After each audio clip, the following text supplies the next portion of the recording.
Good morning, everyone. Thank you very much for joining me at this Sunday service and study class for OCBC and Vista Buddhist Temple. Let me get the slides going here.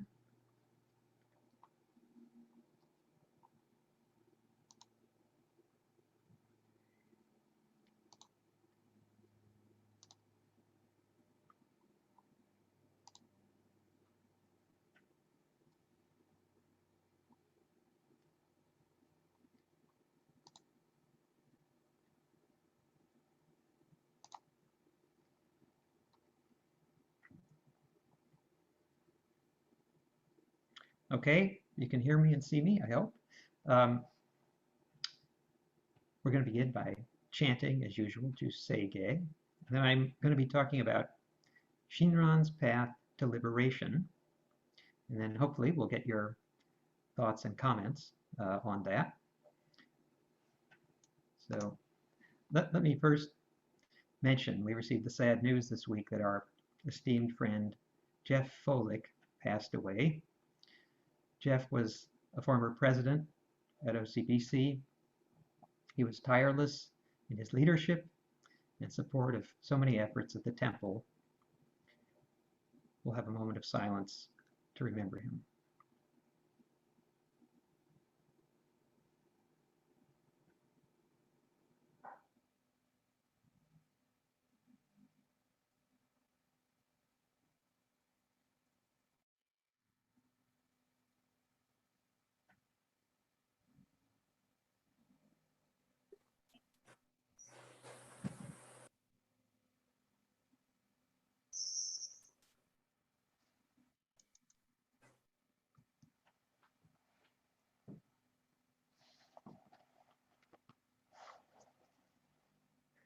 Namo Amida Butsu. Namo Amida Butsu. Namanda Butsu. Namanda Butsu. Namanda Butsu.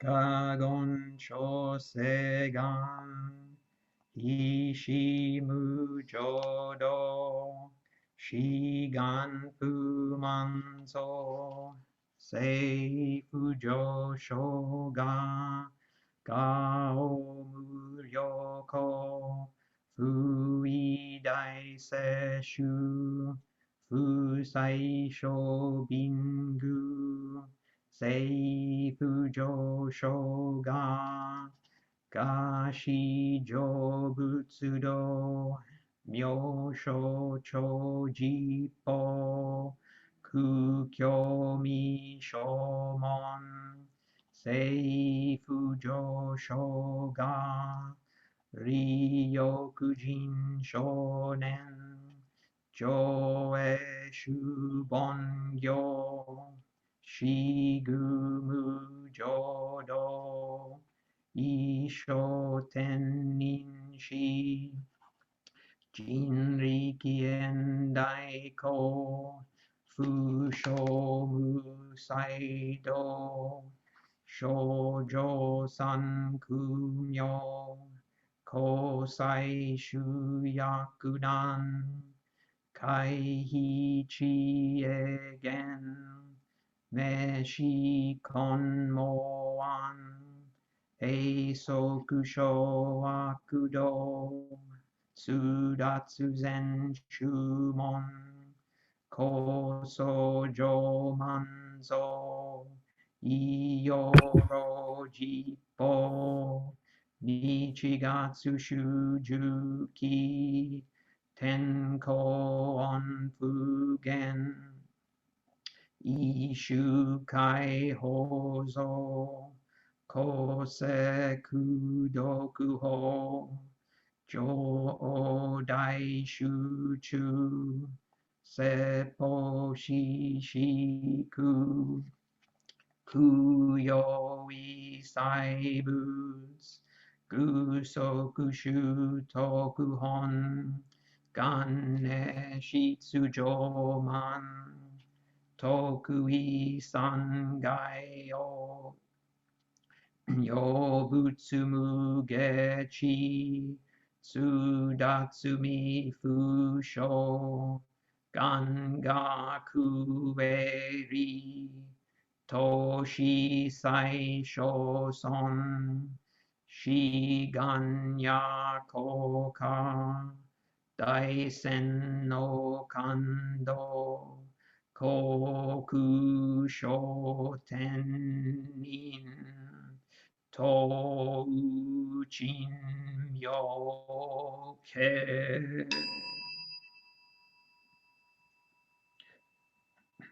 Namandabu Namandabu Namandabu Namandabu Namandabu Namandabu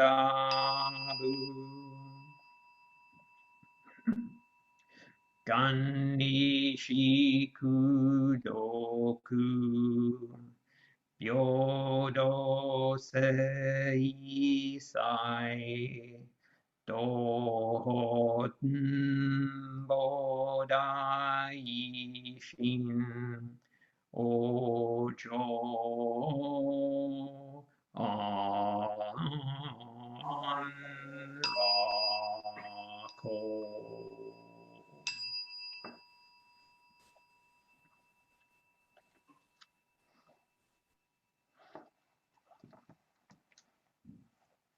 Namo Amidabutsu. Namo Amidabutsu. Namandabutsu. Namandabutsu. Namandabutsu.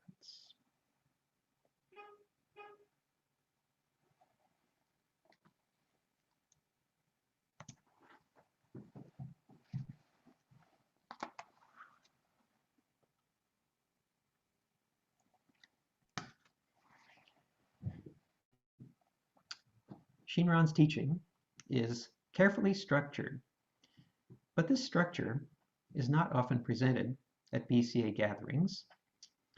I would like to do so today. Many of the specific word choices that I'm using come from Haneda Sensei, so I must acknowledge my indebtedness to him. In Shinran's understanding, the path to liberation extends from Buddhahood to humans, not the other way around. And Shinran proposes a very specific structure for the way this happens. I will touch on that at the very end. When we speak about general Buddhism, it typically includes teachings such as the Middle Way, the Four Truths, the Eightfold Path, the Six Paramitas, and so forth. The application that we give to these teachings is focused on ethical conduct and religious practices, with the goal of becoming a good person. The path is envisioned to extend from humans to Buddhahood. My impression is that American convert Buddhists, for the most part, understand the path in this manner.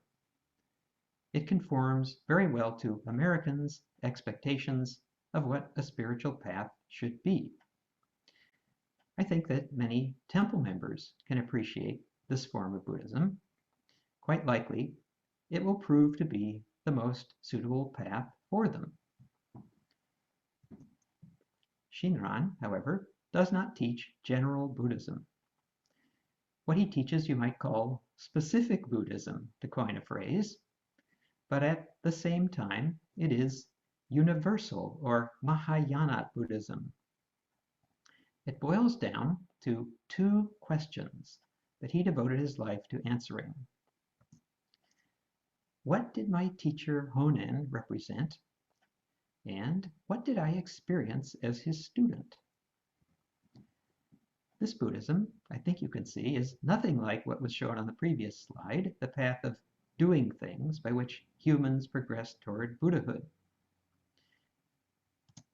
Shinran's Buddhism is the path that runs in the other direction.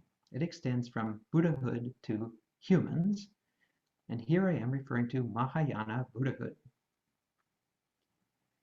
On Shinran's path, one is not much concerned with espousing beliefs or with performing religious practices. The focus is on asking experiential questions, questions that amount to the dawning of self-awareness. To that end, it is necessary to gain some familiarity with nomenclature. You might be surprised that I would say this. Some people would argue that Buddhist nomenclature is beside the point, but I don't see it that way. Gaining familiarity is essential, I think.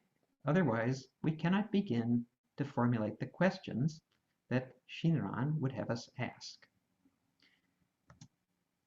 Today I will share with you 4 bits of nomenclature: Dharmakaya, Hōnen, Shinjin, Myogo. I hope that these terms will be something you can take away from this talk. To explain them, we must start by thinking about the universe. The universe extends from the very small to the very large, both in space and in time. In space, it goes from subatomic particles to clusters of galaxies. Well, and in time, it goes from nanoseconds to billions of years. I prefer to express this with the words limitless reality. Most of us can recognize limitless reality as an objective fact. We can comfortably acknowledge the universe is something out there. However, we have trouble understanding it subjectively. The crucial question becomes, am I part of limitless reality? Science cannot address such a subjective question. However, Buddhism's response is loud and clear. Yes, you and I are part of limitless reality, or what we call Dharmakaya, the first of today's 4 terms.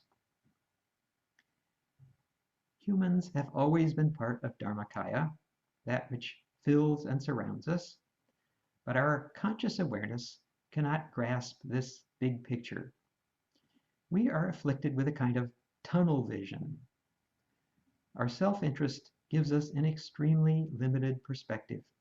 We think the self is in here and the universe is out there. We are unable to perceive Dharmakaya subjectively. But we can sense that something is wrong with our vision. The human condition is to feel dissatisfied and uneasy much of the time, for reasons that we can't always identify. Mahayana Buddhism teaches that our dissatisfaction and frustration stem from this fundamental problem with our vision. We have a distorted view of the self, and we cannot perceive that we are part of Dharmakaya. It seems fair to call this a religious idea, but one might ask, is it theology? I would say no, because Dharmakaya is impersonal and voiceless. It is the ever-abiding silence of the universe. Certainly no agency can be imputed to it, nor can it have any involvement in human affairs. There cannot be a dualistic relationship with the silence of the universe. For these reasons, Dharmakaya cannot be called theology, but calling it a religious idea, I think, is appropriate. Here is the second of today's 4 terms, Hōnen, which means primordial aspiration. It is the basic desire to reconnect with Dharmakaya. As the teachings put it, Hōnen is the desire to become Buddha. This desire is inherent in the human spirit, but deeply hidden, covered over by layers of self-interested desires and aversions. Hōnen is not sensed by our conscious awareness. You could say it is part of the unconscious mind. Hence it can be called the innermost aspiration. Although hidden, it is ever abiding.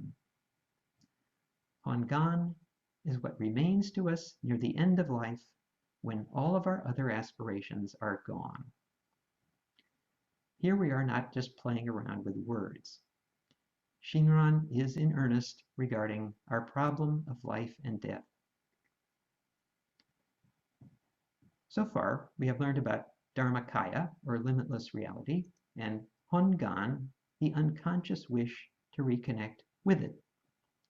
Here is the third of today's terms.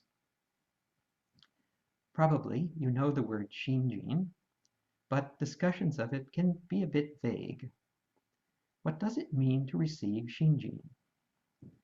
It is awakening to Hōnen, the innermost aspiration. Shinjin is the realization that our lives, which are limited and finite, have a place within the infinite. It is to recognize the smallness of the self and the greatness of Dharmakaya. In Shinran's teaching, Shinjin is our only liberation. But there is a serious obstacle. This liberation does not match our preconceptions. Why? It's because we apply our secular way of thinking, which says, if I do this, oh, then I will get that. We want to bring our own resources to solving our spiritual problem. But this way of thinking has to be turned around completely. Bringing our own resources is not a solution, but is itself our most difficult spiritual problem. Here is the fourth and final bit of nomenclature to think about. Myogo, or the Buddha's name, usually expressed as Namo Amida Butsu. In Shin Buddhism, we are encouraged to recite Namo Amida Butsu throughout our lives.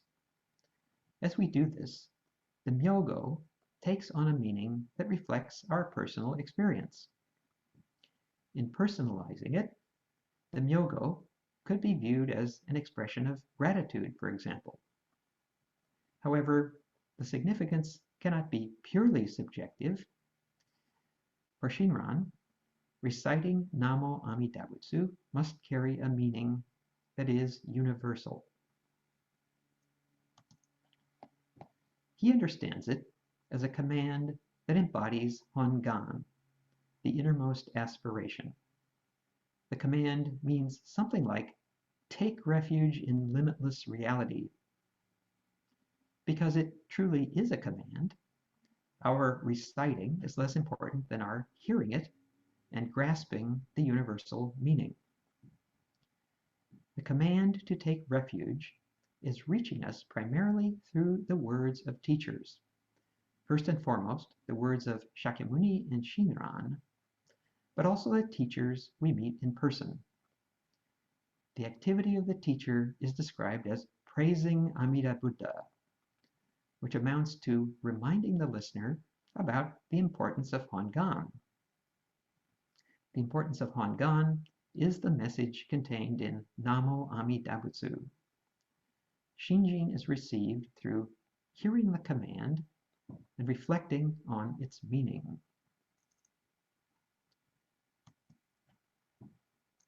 The Myogo is not only words that we hear, but also Chinese characters that we can see, as shown here. The one in the middle is Namo Amida Butsu in 6 characters. On the right and on the left are 2 other versions of the Myogo which Shinran preferred. He translated the 6 characters into Chinese sentences that mean, on the left, take refuge in the Buddha of inconceivable light, and on the right, take refuge in the Buddha of unhindered light. It was his preference to show the Chinese characters hovering over a lotus pedestal, rather than a human-like Buddha image standing on the pedestal.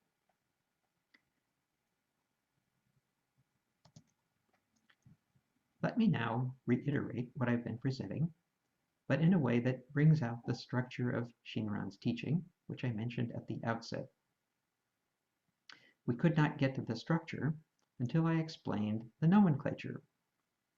Teachers are said to be praising Amida Buddha, which means they are saying the Myogo and reminding us of the importance of Hōnen.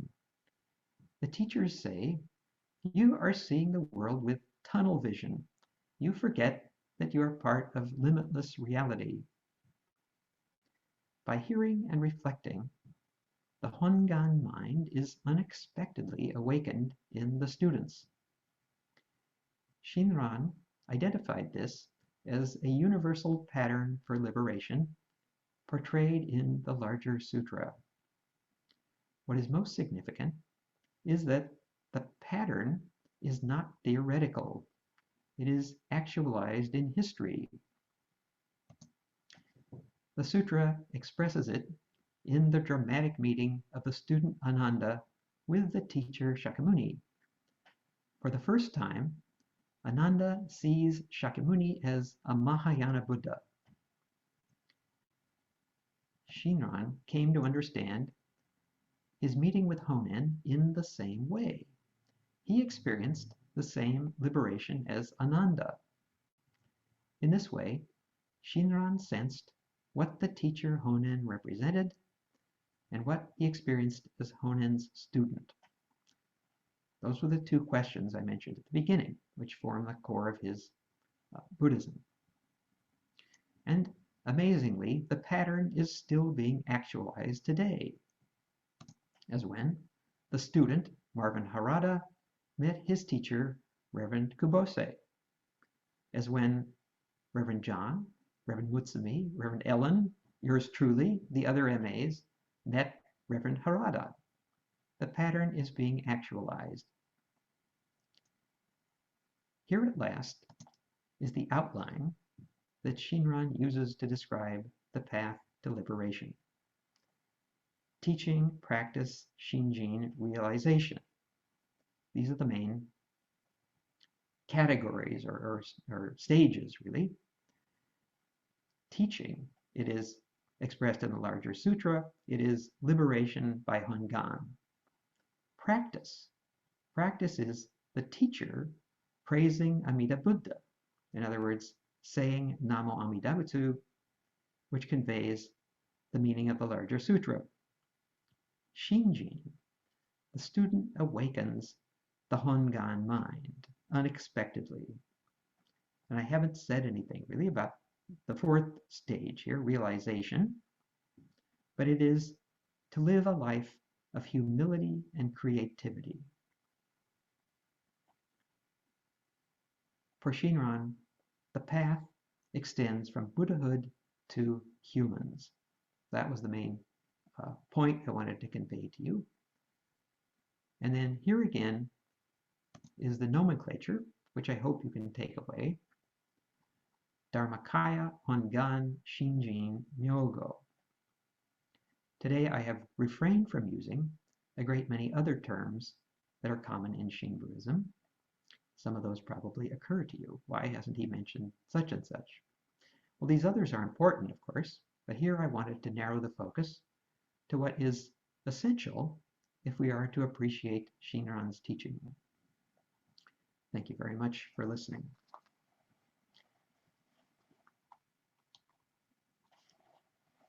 Namo Amida Butsu. Namo Amida Butsu. Namo Amida Butsu. Namo Amida Butsu. Namo Amida Butsu.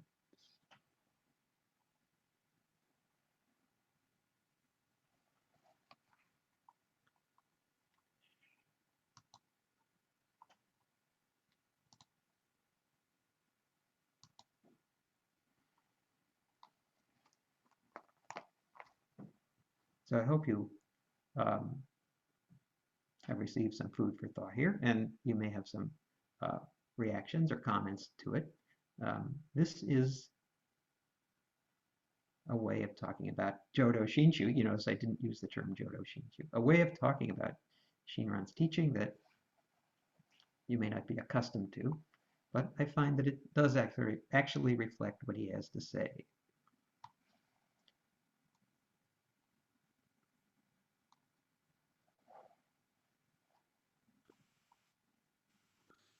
At this time,